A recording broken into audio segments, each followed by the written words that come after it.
अच्छे खासे अमीर, पिताजी कलेक्टर, पिताजी बिजनेसमैन, ईडब्ल्यूएस का सर्टिफिकेट बनवा के आईएएस बन गए, क्योंकि झूठा सर्टिफिकेट बनवाना गंभीर अपराध नहीं।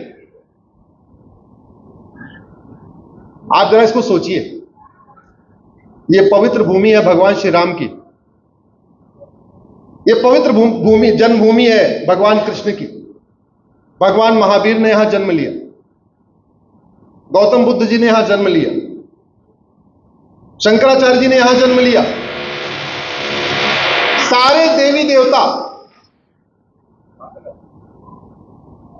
पता करो भाई इसके पास कोई चीटिंग फ्रॉड का कोई वो तो नहीं है। सारे देवी देवता भारत में, और सबसे ज्यादा झूठा मुकदमा भारत में, सबसे ज्यादा झूठे केस भारत में, सबसे ज्यादा झूठी चीजें भारत में, सबसे ज्यादा झूठ यहां लोग बोलते, सबसे ज्यादा धर्माचार्य भारत में, सबसे ज्यादा शंकराचार्य भारत में, सबसे ज्यादा कथावाचक भारत में, सबसे ज्यादा महामंडलेश्वर भारत में, सबसे ज्यादा देवी देवता भारत में, सबसे ज्यादा मंदिर भारत में, सब कुछ सबसे ज्यादा, और उससे ज्यादा झूठ। सिंगापुर में कोई देवी देवता जन्म नहीं लिया, सिंगापुर में कोई इतने महामंडलेश्वर नहीं है, कथावाचक नहीं है, इसके बाद वहां ईमानदारी है, वहां पे सब लोग अच्छी तरीके से रह रहे हैं, खौफ नहीं है, और यहां सब कुछ होके भी गड़बड़ है। क्यों? क्या कमी क्या है? कानून की कमी है। और कानून बनाने की कोई लागत आती है क्या? जोर से बताइए जरा। ये हमारे जो बाबू है ना, जो कानून बनाते हैं, हम लोग क्या होता है, हर चीज के लिए सरकारों को दोषी बना देते हैं। अब जैसे ये जो भारतीय न्याय संहिता बनी है, हाँ सरकार ने बनाई है, लेकिन इसको गृह मंत्री, कानून मंत्री ने बैठ के थोड़ी बनाया। बनाया किसको? नौकरशाहों ने। ये नौकरशाह जब अपना घर बनवाना होता है ना, तो कम से कम 10 आर्किटेक्ट से बात करते हैं। इन नौकरशाहों को जब अपना घर बनाना होता है, उसके पहले 10 लोगों का घर देख के आते हैं और कोशिश करते हैं कि उनका घर सबसे बढ़िया बने। लेकिन जब देश के लिए कानून बनाना होता है तो दुनिया के 10 देशों कानून नहीं पढ़ते। आखिर क्या कारण है कि भारत में इतनी ड्रग स्मगलिंग है, सिंगापुर में नहीं है? भारत में इतना झूठ है, जापान में नहीं है। भारत में इतना अपराध है, अरे बाकी तो छोड़ दो, बगल में 3 घंटे का रास्ता है, दुबई जाके देख लो यार, वहां कितना अपराध है, देख के आ जाओ। एक बात याद रखिएगा, बीमारी को डॉक्टर ठीक नहीं करता। डॉक्टर अच्छा या बुरा नहीं होता, दवा अच्छी या बुरी होती है। डॉक्टर बीमारी ठीक नहीं करता, बीमारी को कौन ठीक करता है? दवाई। डॉक्टर बहुत अच्छा हो, दवाई घटिया है तो आपका मरना निश्चित है। कोई नहीं बचा सकता आपको मरने से। ड्राइवर बहुत अच्छा हो, गाड़ी आपकी घटिया है, एक्सीडेंट होना तय है। यहां माताएं बैठी हुई हैं, आपको खाना बहुत बढ़िया बनाना आता हो, आपका तेल मसाला सड़ा हुआ हो, आपकी सब्जी सड़ी हुई हो, अच्छा खाना बनेगा क्या? जोर से बोलिए। मिस्त्री बहुत अच्छा हो, आपका सीमेंट बालू घटिया है, आपकी सरिया घटिया है, सुरक्षित घर बनेगा क्या? नहीं। अच्छा काम तब होता है, आप लोग सारे व्यापारी हैं, जब आपका 5M अच्छा होता है। मैन, मटेरियल, मेथड, मशीन और मनी। आप लोग 5M पे काम करते होंगे। थोड़ी बहुत जानकारी इसलिए है कि मैं पहले इंजीनियर था। इंजीनियरिंग छोड़ के मैंने ये कैरियर चुना। ये कैरियर चुनने का कारण यही था। जब मैं इंजीनियर था तो जापानीज के साथ काम करता था। जापानियों का एक फर्म बिलीफ है कि मैन मेड कोई भी प्रॉब्लम लाइलाज नहीं होती। ये जापानियों का पहला वाक्य है कि इंसान के द्वारा बनाई गई कोई भी समस्या लाइलाज नहीं होती। और जापानियों का दूसरा सेकंड इसका वाक्य यह है कि मानव इंसान इंसानी समस्याओं से परेशान है, दैवी समस्याओं से नहीं। हम भूकंप से परेशान नहीं, हम बाढ़ से परेशान नहीं, हम सुनामी से परेशान नहीं, हम तूफान से परेशान नहीं है। हम किससे परेशान हैं? हम घूसखोरी से परेशान हैं, कमीशनखोरी से परेशान है, जमाखोरी से परेशान है, मिलावटखोरी से परेशान है, नशा तस्करी से परेशान है, मानव तस्करी से परेशान है, या अपहरण से परेशान है, अपराध से परेशान है, टॉर्चर से परेशान है, नफरत से परेशान है, जहाज से परेशान है, अलगाववाद से परेशान है, घुसपैठ से परेशान है, धर्मांतरण से परेशान है। ये ऊपर वाले ने दिया क्या? जोर से बोलिए। नीचे वाले की समस्या, और नीचे वाली कोई समस्या लाइलाज नहीं, हर समस्या का इलाज होता है। ऐसी कोई बीमारी नहीं जिसकी कोई दवाई नहीं, ऐसी कोई समस्या नहीं जिसका समाधान नहीं, हर समस्या का समाधान। समस्या की शुरुआत होती है जब पहले हम अपने दिमाग में रख लें कि हमें समस्या को खत्म करना है। मैं आपको कुछ डेटा बताता हूं। यंग जनरेशन बैठी है, गूगल करिएगा डेमोग्राफी ऑफ इंडिया। जनसंख्या बढ़ती है कि घटती है? जरा जोर से बोलिए, जोर से बोलिए। बढ़ती है, घटती है? अब मैं आपको 100 साल के जनसंख्या के आंकड़े बता रहा हूं। पहली शताब्दी में भारत की जनसंख्या 2 करोड़ थी। दूसरी शताब्दी में भारत की जनसंख्या पहली शताब्दी में भारत की जनसंख्या 18 करोड़ थी। दूसरी शताब्दी में भारत की जनसंख्या 20 करोड़ हुई, यानी 2 करोड़ बढ़ गई। तीसरी शताब्दी में भारत की जनसंख्या 22 करोड़ हुई, यानी 2 करोड़ बढ़ गई। चौथी शताब्दी में भारत की जनसंख्या 25 करोड़ हुई, यानी 3 करोड़ बढ़ गई। पांचवी शताब्दी में भारत की जनसंख्या 28 करोड़ हुई, यानी 3 करोड़ फिर से बढ़ गई। छठवीं शताब्दी में भारत की जनसंख्या 33 करोड़ हो गई, यानी 5 करोड़ बढ़ गई। लगातार बढ़ रही है ना, 2 करोड़, 2 करोड़, 3 करोड़, 5 करोड़। अब आता है छठवीं शताब्दी। छठवीं शताब्दी में भारत की जनसंख्या थी 33 करोड़। सातवीं शताब्दी में भारत की जनसंख्या बढ़ती। छठवीं शताब्दी थोड़ा दिमाग में रखिएगा खास। सातवीं शताब्दी में भारत की जनसंख्या होती है 40 करोड़। 7 करोड़ बढ़ती, 100 साल में 7 करोड़ बढ़ जाती है। स्वाभाविक सी बात है, पहले ज्यादा 5 भाई 8 भाई ऐसे होते भी थे। आठवीं शताब्दी में, अब छठवीं शताब्दी में 33 करोड़, सातवीं शताब्दी में 40 करोड़, 7 करोड़ बढ़ी। तो आठवीं शताब्दी में 7 करोड़ बढ़ना चाहिए था? नहीं। तो उसके हिसाब से आपका सातवीं शताब्दी में आपका क्या बोलते हैं, 47 होना चाहिए था। लेकिन आठवीं शताब्दी में हो गई 39 करोड़, 1 करोड़ कम हो गई। यानी भारत बटा, भारत घटा। जोर से बोलिए, भारत बटा, भारत। 9वीं शताब्दी में भारत की जनसंख्या 38 करोड़ हो गई। 39 से 38, 7 करोड़ बढ़ना चाहिए था, 1 करोड़ कम हो गई। यानी भारत बटा, भारत घटा। 10वीं शताब्दी में भारत की जनसंख्या 36 करोड़ हो गई। 38 करोड़ से 36 करोड़, 2 करोड़ कम हो गई। इसका मतलब भारत बटा और भारत घटा। ये 10वीं शताब्दी में महमूद गजनी आता है। ये महमूद गजनी के आने के बाद 2 करोड़ कम होती है। 11वीं शताब्दी में भारत की जनसंख्या 36 करोड़ से 33 करोड़ हो जाती है। यानी भारत, जोर से बोलिए, भारत बटा, भारत घटा। 12वीं शताब्दी में मोहम्मद गोरी आता है। भारत की जनसंख्या 33 करोड़ से 28 करोड़ हो जाती है, 5 करोड़ कम हो जाती है। इसका मतलब भारत बटा, भारत घटा। 13वीं शताब्दी में भारत की जनसंख्या 28 करोड़ से 23 करोड़ हो जाती है, 5 करोड़ कम हो जाती है। यानी भारत बटा, भारत।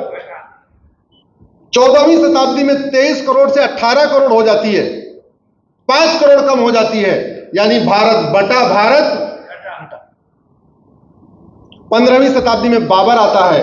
भारत की जनसंख्या 18 करोड़ से 13 करोड़ हो जाती है, सीधे सीधे 5 करोड़ कम हो जाती है। यानी भारत बटा, भारत। तो 15वीं शताब्दी में भारत की जनसंख्या 13 करोड़ थी और पहली शताब्दी में भारत की जनसंख्या 13 करोड़ थी। यानी 1500 साल तक भारत बढ़ता रहा, भारत घटता। आप लोग गूगल कर लीजिएगा डेमोग्राफी ऑफ इंडिया, आपको डिटेल मिल जाएगा। और उसके बाद भी भारत बढ़ता रहा, भारत घटता रहा। दुर्योधन का ननिहाल गंधार, 1805 में प्रधानमंत्री थे पंडित नंदराम टिक्कू, कश्मीरी ब्राह्मण थे। और अब उसको क्या कहते हैं? अफगानिस्तान। भारत बटा भारत। राजा भरत का ननिहाल, जहां से माता कैकेयी आई थी, आज की डेट में उसको कहते हैं पाकिस्तान। 1947 भारत बटा भारत। ईस्ट बंगाल, हम वेस्ट बंगाल में हैं, हमारा एक हिस्सा ईस्ट बंगाल। भारत बटा भारत। वेस्ट पंजाब हमारे पास है, ईस्ट पंजाब उधर चला गया। भारत बटा भारत। आपको ये जान के आश्चर्य होगा कि पहले सारी फिल्में मुंबई नहीं बनती थी। फिल्म बनाने का मेन सेंटर था लाहौर। जैसे आज के डेट में हम बॉलीवुड कहते हैं कि सारे नाटककार, सारे लेखक, सारे म्यूजिशियन, सारे ये मुंबई रहते हैं। ये पहले कहां रहते थे सारे? भारत का सबसे बड़ा बिजनेस हब कराची सिंध। कौन कर रहे थे?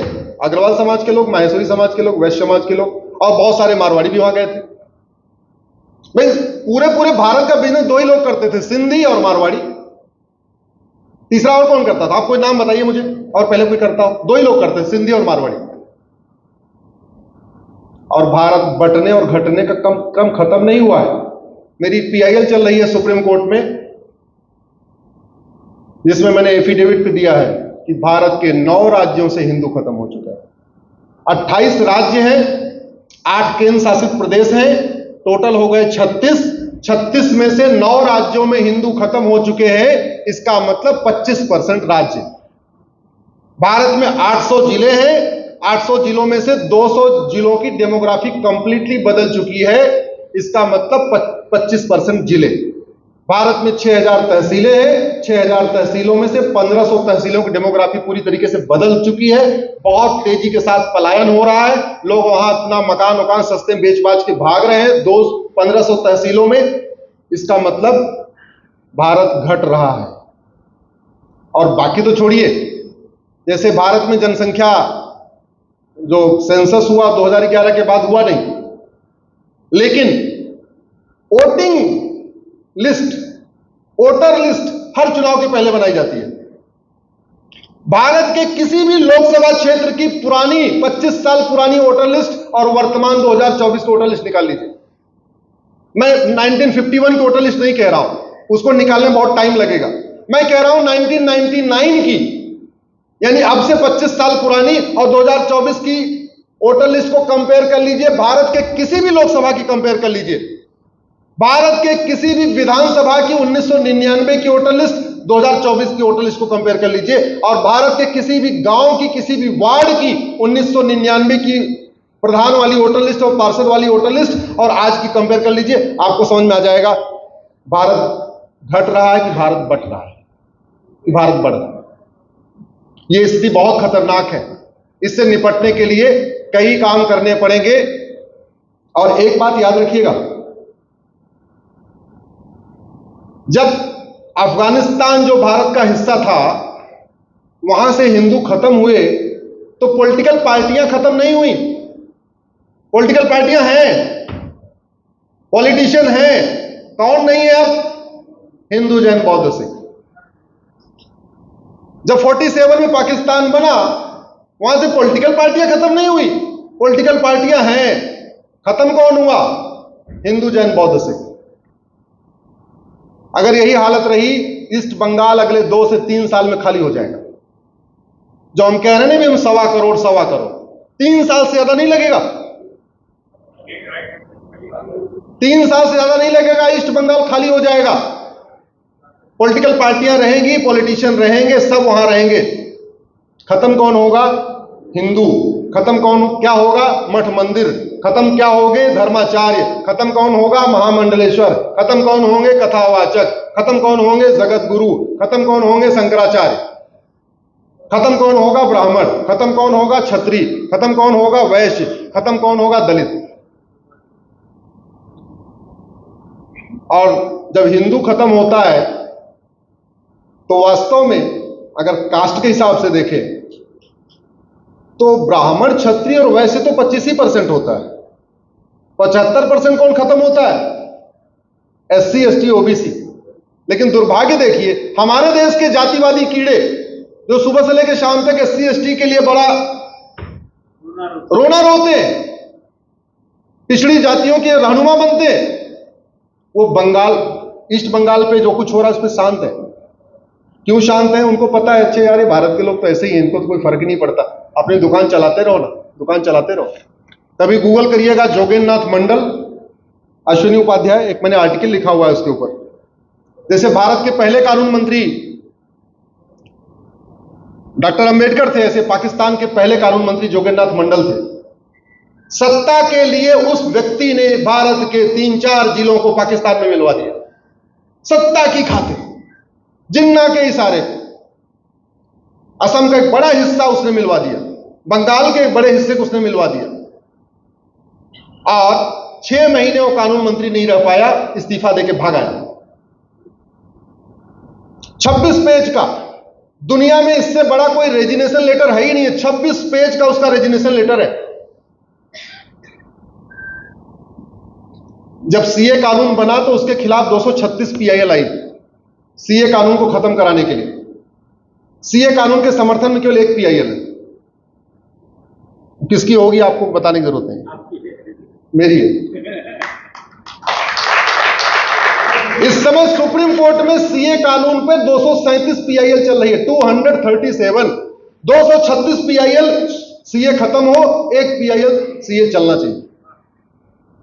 तो जब मैं उस पर रिसर्च कर रहा था तो मैंने अपने PIL में केवल एक ही काम किया है, जोगेंद्रनाथ मंडल का रेजिग्नेशन लेटर लगाया, मैंने दूसरा कोई डॉक्यूमेंट नहीं लगाया।